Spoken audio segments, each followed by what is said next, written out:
নমস্কার। এখন আমি যে বিষয়টি আপনাদেরকে সামনে উপস্থিত করতে চলেছি সেটি একটি বিশেষ বই পড়ার পর আমার মনে হয়েছিল। সেই বিশেষ বইটি হচ্ছে how to present two absolutely any one. বইটির লেখক হচ্ছেন মার্ক রোডস। এই মার্ক রোডসের লেখা এই যে বইটি how to present two absolutely any one, এই বইটি আমাদেরকে কি শেখায় সেটাই আমার বিষয়বস্তু। কোন পরিস্থিতিতে আত্মবিশ্বাসের সাথে উপস্থাপিত করতে হয় নিজেকে। আমরা বিভিন্ন বিষয় বিভিন্ন সময়ে আমরা বিভিন্ন অবস্থাতে আমরা বিভিন্ন নিজেকে উপস্থাপিত করতে চলেছি, করতে হয় আমাদের।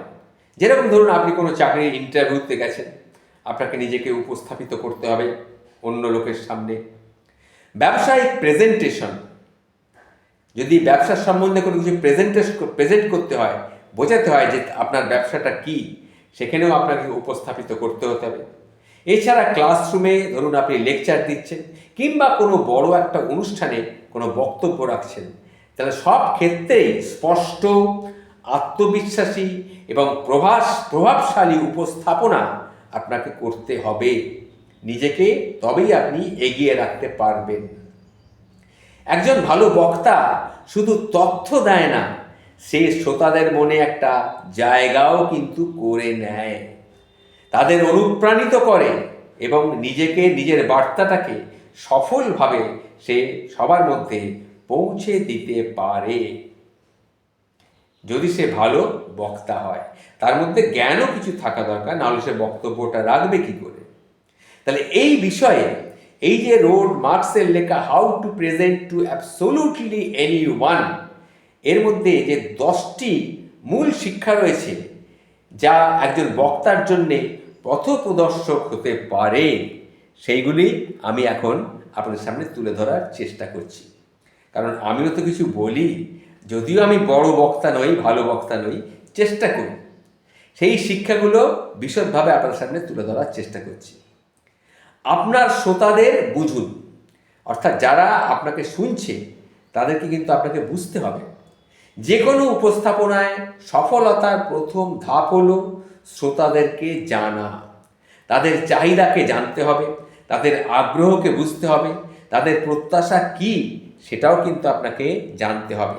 তা বুঝে নিয়ে তবেই কিন্তু আপনাকে উপস্থাপনা করতে হবে, তবে সহজেই আপনার কথায় তারা কিন্তু আকৃষ্ট হবে। নাম্বার 2, ভালোভাবে প্রস্তুতি নিন। একটি সুসংগঠিত এবং তথ্য সমৃদ্ধ উপস্থাপনা আত্মবিশ্বাস বাড়ায়। আগেই গবেষণা করা, সঠিক ক্রমে বিষয়বস্তু সাজানো এবং বারবার অনুশীলন করলে আপনি যে কোনো মঞ্চে স্বাচ্ছন্দ্য বোধ করবেন। অর্থাৎ আপনি যখন মঞ্চে উঠে যখন কিছু বিষয় নিয়ে বক্তব্য রাখবেন, তখন আপনাকে আগে থেকে সেটার জন্য একটা হোমওয়ার্ক করা অত্যন্ত প্রয়োজন। আগে বিষয়বস্তুটাকে ভালো করে সাজিয়ে নিতে হবে, বারবার অনুশীলনও করতে হবে, তারপরে আপনি সেটাকে প্রেজেন্ট করবেন। দেখবেন আপনি নিজেও স্বাচ্ছন্দ্য বোধ হবেন, শ্রোতারাও আপনার কথা মনোযোগ দিয়ে শুনবে। নাম্বার 3, আপনার যে মূল বার্তা, সেই বার্তার ব্যাপারে কিন্তু আপনাকে মনোযোগ দিতে হবে। মনোযোগটা অন্যদিকে চলে গেলে কিন্তু মুশকিল। একটি উপস্থাপনায় অতিরিক্ত তথ্য বা অপ্রয়োজনীয় প্রসঙ্গ যোগ করলে শ্রোতারা কিন্তু বিভ্রান্ত হয়। তাই শুরুতেই আপনার প্রধান বার্তাটি নির্ধারণ করে নিন যে আপনি কী ব্যাপারে কী বিষয়ে বলবেন, এবং সেটি পুরো প্রেজেন্টেশনের কেন্দ্রবিন্দুতে রাখুন। আশেপাশে সেটাকে ব্যালেন্স করার জন্যে অন্য কিছু কথা দু একটা বললেও বলতে পারেন, কিন্তু মূল বিষয়ের কেন্দ্র, আপনার যে প্রেজেন্টেশন তার কেন্দ্রবিন্দু হবে যে কথাটি আপনি মূল বার্তায় বলতে চাইছেন সেটা। 4, গল্প বলার কৌশল ব্যবহার করুন। মানুষকে সরাসরি কোনো কথা বললে মানুষ সেটা শোনে না। ঠাকুর শ্রী রামকৃষ্ণ পরমহংসদেব এই ব্যাপারে একটা অত্যন্ত মূল্যবান কথা বলেছিলেন। তিনি বলেছিলেন যে 100 বক্তিমে শুনে যা না হবে রে, একবার একটো শুনলে তার থেকে অনেক বেশি ফল্লা ভাবেরা, তা মানুষের মনের মধ্যে গেঁথে যাবে। এটা ঠাকুর শ্রী শ্রী রামকৃষ্ণ পরমহংসদেব বলেছিলেন। সে কীভাবে বলতে হবে? যে কোনো বিষয়টি গল্প বলার কৌশল হিসাবে ব্যবহার করে আপনাকে বলতে হবে। মানুষ কিন্তু গল্প পছন্দ করে, তথ্যের চেয়ে গল্প কিন্তু মানুষ বেশি ভালোবাসে। খেয়াল করে দেখবেন, আমি যখনই কোনো কথা বলতে চাই, বেশিরভাগ আমার ভিডিও কিন্তু ব্যাকগ্রাউন্ডে কোনো গল্প আমি তার সঙ্গে নিয়ে আসি, নিয়ে এসে গল্পের মাধ্যমে আমি সেটাকে বলার চেষ্টা করি। তাই গল্প হচ্ছে একটা উদাহরণ বা ছোট ছোট উপাখ্যান, এগুলোকে আপনার বিষয়বস্তুটিকে আরও প্রাণবন্ত করে তুলবে এবং স্মরণীয় করে তুলবে। 5, শক্তিশালী প্রথম ধারণা আপনাকে তৈরি করতে হবে। যে কোনো উপস্থাপনার প্রথম কয়েক মিনিটে যদি আপনি শ্রোতাদের মনোযোগ আকর্ষণ করে ফেলতে পারেন, তবে বাকি সময়টুকু কিন্তু সহজ হয়ে যাবে। একটি আকর্ষণীয় ভূমিকা, আত্মবিশ্বাসী কণ্ঠস্বর, দৃঢ় দেহ ভাষা আপনাকে কিন্তু বিশ্বাসযোগ্য করে তুলবেই তুলবে। তাহলে কি বললাম? আপনি যখনই শ্রোতাদের কাছে উপস্থিত হবেন, কিছু বলবার জন্যে বলবেন, তাকে আর নিজেকে আকর্ষণীয় করে তুলতে গেলে আপনাকে আপনার কণ্ঠস্বরটা দৃঢ় আত্মবিশ্বাসী হতে হবে, দেহের ভাষাটা আপনার বিশ্বাসযোগ্য করে তুলতে হবে অন্যের কাছে, আর তাদের মনোযোগ আকর্ষণ করার জন্যে প্রথম দিকেই আপনার যে বিষয়টা নিয়ে আপনি বলবেন সেটা উপস্থাপনা করতেই হবে। এবার 6 নাম্বার পয়েন্টে আসি। পজিটিভ বডি ল্যাঙ্গুয়েজ ব্যবহার করতে হবে আপনাকে। অর্থাৎ পজিটিভ বডি ল্যাঙ্গুয়েজ মানে যাকে বলছেন তার চোখের দিকে কথা বলে তাকিয়ে কথা বলুন। মাথা নিচু করে বা অন্যদিকে তাকিয়ে কথা বলবেন না, তার চোখের দিকে তাকিয়ে কথা বলুন।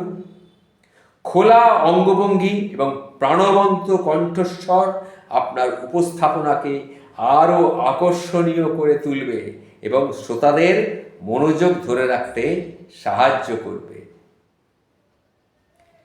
7, নিঃশ্বাস নিন এবং নার্ভাসনেস সামলান। যদি কোনো সময় আপনার বলতে গিয়ে কোনো অসুবিধা হচ্ছে, একটা দৃঢ় নিঃশ্বাস নেবেন। আর কি করবেন? আপনার ভেতরে যদি কোনো নার্ভাসনেস থাকে, সেটাকে আপনাকে সামলাতে হবে। উপস্থাপনার আগে নার্ভাস হওয়া খুব স্বাভাবিক। কোনো একটা বিষয়বস্তু আপনি বহু লোকের সামনে উপস্থাপিত করতে যাচ্ছেন, কিছুটা নার্ভাস ফিল করতেই পারেন, কিন্তু এটাকে আপনাকে কাটিয়ে তুলতে হবে। কীভাবে না, গভীরভাবে শ্বাস প্রশ্বাস নিতে হবে, মানসিক প্রস্তুতি নিতে হবে, হালকা ব্যায়াম এ ব্যাপারে কিন্তু খুব কার্যকরী। 8 নাম্বার পয়েন্ট হচ্ছে শ্রোতাদের অংশগ্রহণে উৎসাহ দিন। আপনি যে কথাটা বলছেন, উপস্থাপনা একতরফা হলে তা বোরিং হয়ে যাবে। তখন আপনি কি করবেন? শ্রোতাদের কাছ থেকে কিছু শোনার চেষ্টা করবেন, তাদেরকে উৎসাহ দিন। আপনার কথার পরিপ্রেক্ষিতে তারা এতে কিছু বলতে পারে। শ্রোতাদের প্রশ্ন করুন, তাদেরকে উৎসাহিত করুন, তাদের মতামত নিন এবং আবার আলোচনায় ফিরে আসুন। এটা কিন্তু একটা বুদ্ধিমত্তার পরিচয়ও আপনার শ্রোতাদেরকে আকর্ষণ করার জন্যে। 9, নিজের মতো থাকুন, অর্থাৎ স্বচ্ছ থাকুন। ভুয়ো আত্মবিশ্বাস দেখাতে গিয়ে নিজেকে হারিয়ে ফেলবেন না, বরং নিজের অভিজ্ঞতা, নিজের আবেগ, নিজের জ্ঞান শেয়ার করুন এবং শ্রোতাদের আস্থা অর্জন করা অনেক সহজ হবে তাতে, এটা জানবেন। 10, বারবার অনুশীলন করুন। কথা বলার একটা ক্ষেত্র আপনাকে বারবার অনুশীলন করে আনতে হবে। উপস্থাপনার ক্ষেত্রে অনুশীলনের কিন্তু কোনো বিকল্প নেই। বারবার প্র্যাকটিস করলে আপনার কথা বলার ক্ষমতা, আপনার সময় জ্ঞান, আপনার ভঙ্গিমা এগুলো নিখুঁত হয়ে উঠবে। এই যে কথাগুলি আপনাদের বললাম, যদি আপনি বিশেষ করে এটা যারা ভিডিও করছেন, বারবার ভিডিও করছেন, ভিডিও ছাড়ছেন বাজারে বা বিভিন্ন শেয়ার মাধ্যমে সোশ্যাল মিডিয়াতে ছাড়ছেন, সেই ভিডিওগুলো করার আগে এই যে কথাগুলি আপনাদের বললাম, এগুলোকে ভালোভাবে পড়ুন, চিন্তা করুন, এই অনুযায়ী চলার চেষ্টা করুন। দেখবেন সাফল্য আপনি পাবেনই পাবেন। প্রতিদিনের জীবন থেকে শুরু করুন। বড় বড় পেশাগত ক্ষেত্রে উপস্থাপনার দক্ষতা একজন মানুষকে অন্যদের থেকে কিন্তু আলাদা করে তোলে, এটা খেয়াল রাখবেন। তাই রোড মার্কসের এই যে বইটা, এই যে 10টা মূল শিক্ষা, দিয়েছিল, এগুলোকে আমি বারবার পড়ে অনুশীলন করার চেষ্টা করি। জানি না কতটা পারি, কিন্তু চেষ্টা করেছি এগুলোর থেকে কিছু শেখা। এবং সেই ব্যাপারে আমি যে ব্যাপারে কোনো কথা বলবো সেটা ব্যাপারে আত্মবিশ্বাসী যতক্ষণ না হবো আমি কিন্তু না বলা থেকে যাই, আমি বলার চেষ্টা করি না। অনেক সময় বলতে হয় কিন্তু তবুও না। আর প্রভাবশালী হতে হবে আপনাকে উপস্থাপনার ক্ষেত্রে। যারা শ্রোতা তাদের উপর একটা প্রভাব যাতে পড়ে সেটাও আপনাকে মাথায় রাখতে হবে। তাই এই যে দক্ষতাগুলো এগুলো অর্জন করতে যদি পারেন, অনুশীলন করে এখনই শুরু করুন। যদি পারেন আপনি কিন্তু একজন ভালো উপস্থাপক হিসাবে নিজেকে প্রতিপন্ন করতে পারবেন। এটা আমি যারা সোশ্যাল মিডিয়ার কাছে কিছু বক্তব্য রাখেন তাদের জন্যে আমার বিশেষ কিছু বার্তা আপনি হিসাবে ধরে নিতে পারেন। তাদের জন্যে এই বার্তাটা আমি দিলাম। নমস্কার, ভালো থাকবেন। যদি ভালো লাগে সবার কাছে শেয়ার করে ছড়িয়ে দেবেন।